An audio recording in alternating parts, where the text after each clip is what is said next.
famous person.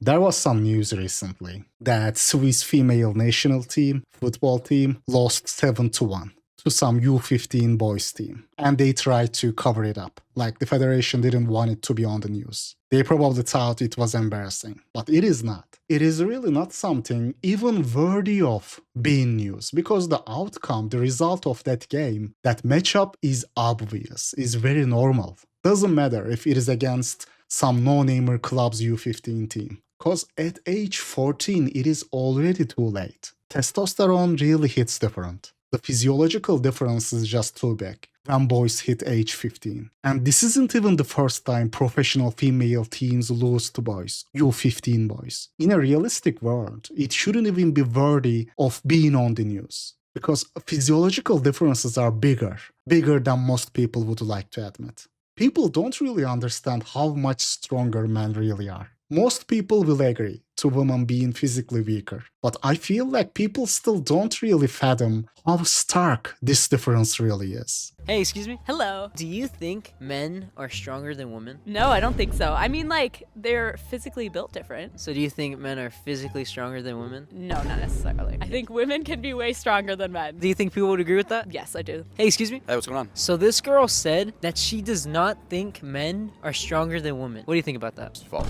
Why? I mean, on average, men are going to be stronger than women 80% of the time. Do you think people would agree with that? Definitely. For example, most people would agree with the notion that the average dude is physically stronger, right? But what they don't understand is that the average dude on the street is often stronger than even a female professional athlete, a pro athlete of a sport that requires strength. This is not my claim, by the way. There are studies about this. For example, a 2023 study compared powerlifting athletes. They found that even with the same amount of muscle, same muscle thickness, male athletes are stronger than female athletes, and by a significant margin as well. In the experiment with nearly 1,000 subjects, this was true for the 76 to 88% of the assessments. One interesting point you can see from the result of the 2023 study is that bell curves are flatter for men, which is in line with the variability theory. The variability theory suggests that men will show more in-group variability, more members deviating from the average, compared to women. More men at both ends of the spectrum, basically. And interesting enough, we observe this theory to be true actually in many physical traits, like height, and non-physical traits as well. Some personality traits like risk-taking, agreeability, social preferences, tastes, cognitive abilities. This is real, guys. When you read a study that controls for gender, you will often notice that SD standard deviation is actually higher among men. I only started to pay attention to this after I learned about the variability theory. But you are gonna notice this when you are reading studies. The ST among men is usually higher than the one of women. I don't want to get too deep into this in this video, but guys, it is also the reason why we men have a wider range of preferences in what we find attractive. When I made that female looks hierarchy video, some people were having major disagreements. But you gotta understand, like, it is normal for us. We men simply have more variance in both physical and non-physical traits, like tastes and preferences. We differ from each other more than women do. According to the research, the data, there are twice as many men with an IQ north of 120.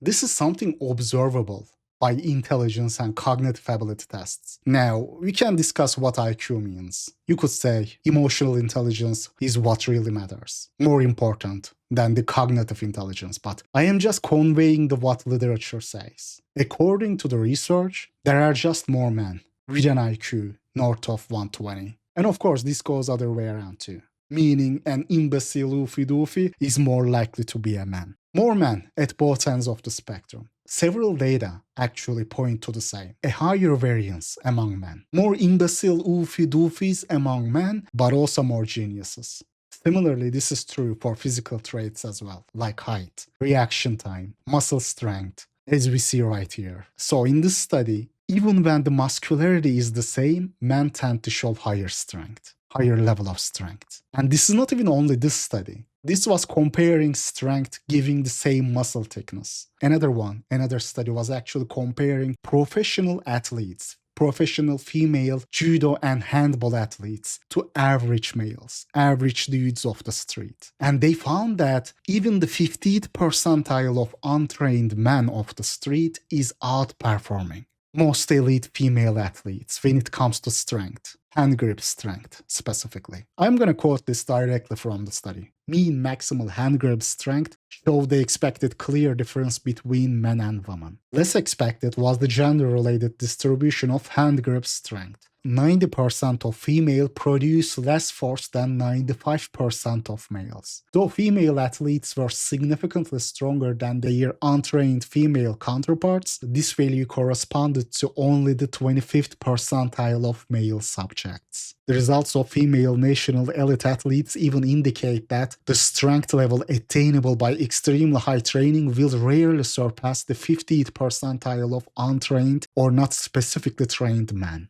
Guys, this is brutal. The last sentence. The strength level attainable by extremely high training will rarely surpass the 50th percentile of untrained or not specifically trained men. Do you now understand the difference? The true gap. Strength gap. Oh, you just assume that we can't. Patriarchal social roles make women not train. This is the only reason. No, bro. I remember I was having this discussion in college with some dude. He was a feminist, arguing that women could be just as strong if they had a gym bro culture, lifting culture. People are not being told the truth. It ain't about training. I mean, let me put it this way. Today, this very day, if you swap gender roles, turn them upside down, where women play sports from an early age. They have a gym bro culture, gym sister culture, trying to lift, get big. And men, on the other hand, are not into gym. They are not into sports. Men are posting stories on Instagram, dancing on TikTok, and making millions in the process. By the way, I would gladly take that. It would be great if that was the case. But the point is this, even if you swap the gender roles, men still would be stronger, and by a significant margin. It ain't about having a gym bro culture. Oh, anything men do, women can do better. It is just social roles, gender roles, the glass ceiling. Bro, don't say that because it is not true. You are doing everyone a disservice. You are gonna see some of that mentality even here. People are gonna say, oh bro, yep, it is the nature. Bro, in nature, you wouldn't have a world like TV shows are showing you. Estrogen hormone is linked to being agreeable, and testosterone increases aggressiveness, a need, a thirst for dominance, risk-taking. People act like, oh bro, it is social construct. Bro, if you removed all those social constructs, not saying they will be removed, but if you removed them, magically, the result wouldn't be women ruling the world. It would be nothing like those TV shows and movies trying to rewrite history. And how do we know what I just said is true? Observable facts are showing us that even untrained men are physically stronger than women athletes, let alone the average woman. There are more men with extraordinary cognitive abilities. Testosterone is linked with aggressiveness and dominance tendencies. These three statements I have just made are not my opinions. These 3 points I have listed are observable facts that science points out. Bro, like in a post-apocalyptic world, like The Last of Us, it would be men at each other's throat. It would be ogre men running the world. Your MasterCard ain't gonna bail you out of that one. When that Swiss female national team lost to some unknown club's under 15 male team, they tried to hide it from the public because the result doesn't fit their agenda. You gotta be realistic with people, man. I know this might sound hard to believe, but your high school male team in your little town will very likely beat your country's female national team in their respective sports. You're gonna say, Rehab, come on, dude, I go to some oofy-doofy high school in the middle of nowhere in Montana. Let's be serious, Rehab. We are not gonna beat the national team. Why you think like that? Because that is what you are told. You can't escape this narrative even during your escapism sessions, even when you are gaming. I remember a couple years ago, EA decided to put female cards in Ultimate Team. which is a team building mod. You create your own club, trying to acquire the best cards in the game. When some people objected to that decision, saying, we don't even know who these players are, why don't you put them in a different category, as a different Women's My Team mod, EA said something like, then nobody plays it. We have data telling us that most players didn't even open the mod for women even once. Bro, that just means that people are not interested in it. Like, if the player base don't want it, why shove it down their throats? But of course, they still put those cards together with men, with the rest. I predicted it back then. Bro, it is gonna look ridiculous. You are gonna have some, 5'4", 100-pound character that nobody even knows about, bodying the best players of the game, just for the sake of equality and inclusion. It is gonna look ridiculous, bro. I mean, there is definitely that social engineering agenda in the mainstream media. And people buy it too. Or it is just social constructs. The reason why there are not as many women CEOs is because of the glass ceiling that the society builds. I mean, there is some social gender role aspect to women studying less demanding, more feminine fields. That is true. But it is also a reality that testosterone is linked to more competitive behavior, more risk-taking, more resilience, higher level of perseverance. You also gotta ask the question of, yes, women usually go study those fields that are less demanding, less lucrative, but how much of it is because of the gender roles and how much of it is due to women just genuinely having less desire to work as hard as men do? How much of it is human nature? And guys, I want you to understand something here.